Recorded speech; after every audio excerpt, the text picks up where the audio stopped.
Expressionism was a major art current in the late 19th and early 20th centuries, and its aspects of highly subjective, personal, spontaneous self-expression are shared by a wide range of modern artists and art movements. Expressionism can also be seen as a permanent tendency in Germanic and Nordic art since at least the European Middle Ages, particularly during the times of social change or spiritual crisis. And in this sense, it is the total opposite of the rationalist and classicizing tendencies of Italy and later of France. The roots of the German Expressionist school lay in the works of Vincent van Gogh, Edvard Munch, and James Ensor, each of whom developed a highly personal style between 1885 and 1900. These artists explored dramatic and emotional-laden themes with color and line, conveying qualities of fear, horror, and the gruesome, or simply celebrating nature with hallucinatory intensity. Expressionism was an artistic movement through which the authors expressed emotions and feelings through their works. This expression occurred in an exaggerated way, depraved and subversive, and with pessimism. Subjects such as loneliness, misery, and madness were often addressed. And these are the characteristics of Expressionism. Use of intense colors. One of the main characteristics of Expressionism is the use of strong and vibrant colors, often unreal, that is not directly representing reality. Thick and distorted traces. Expressionist works had strong and well-marked features, but there was no linearity in the contours. The line had twisted shapes, were somewhat aggressive, and did not precisely determine the contour of the shapes. Focus on subjective aspects. Expressionist art is a dramatic and subjective art, which reflects the perception, emotions, and feelings of its author on the subject portrayed. Tragic vision of the human being. This form of expression often address more dramatic issues of human feelings, such as fear, loneliness, jealousy, and so on. Situations were sometimes portrayed about life, death, and the spiritual world. Exposure to the pessimistic side of life.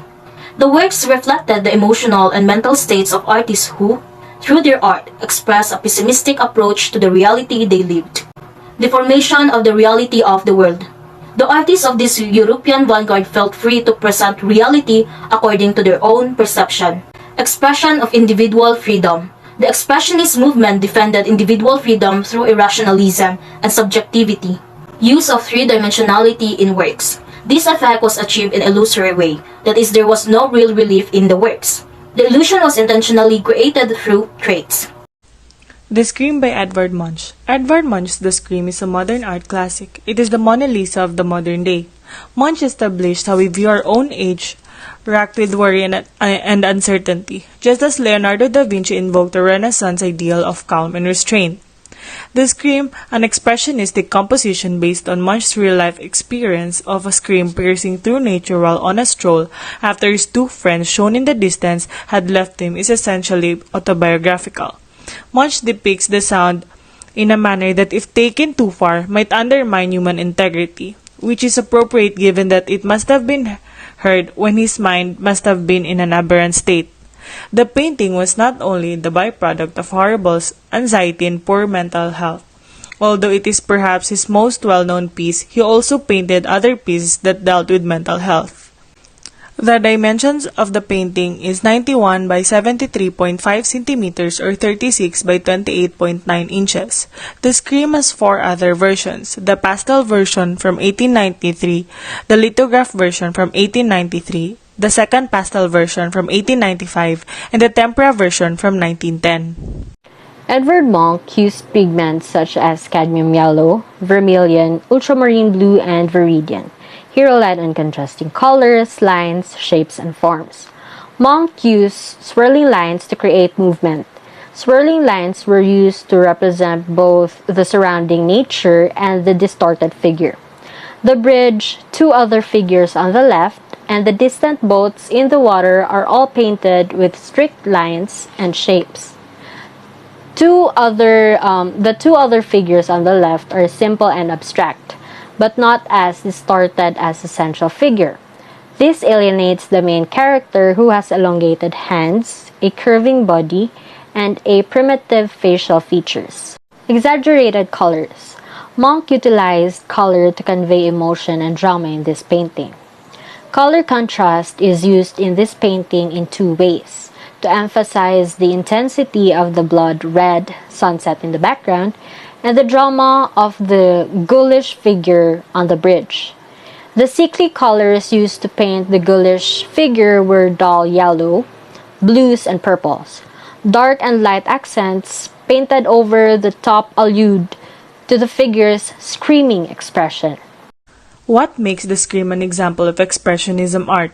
Expressionism focuses on the subjective aspects, and in this case, Munch strived to depict subjective feelings in his works rather than objective scenes. These feelings, which are an expression that arises from a particular thing or situation, are frequently defined by negative traits including loneliness, anxiety, stress, and dread. As was already said, one of the characteristics of Expressionism is the use of intense color and thick and distorted traces which are specifically presented in the painting. The Art Nouveau's flowing curves are an imposition of a subjective linear fusion upon nature wherein the variety of details are combined into a whole of organic suggestion with feminine overtones. Expressionist tendencies are seen in his painting with the distorting or exaggerating figures and employing unadulterated hues. Scream by Edvard Munch was tormented by the tragedies of his childhood, and the said painting may be an insight of his own state of mind. Depression is a mood disorder characterized by persistent sadness and loss of interest. It affects how you feel, think, and behave, and can cause a variety of emotional and physical problems. We can help people suffering from this situation by being kind to one another, asking how they're going, listen to them, and take their feelings seriously. We can offer support by encouraging them to speak to a health professional. We have literally screamed from emotional and psychological pain in several situations. We had no other choice but to cry. The walls kept people out we had built in socially anxious chaos.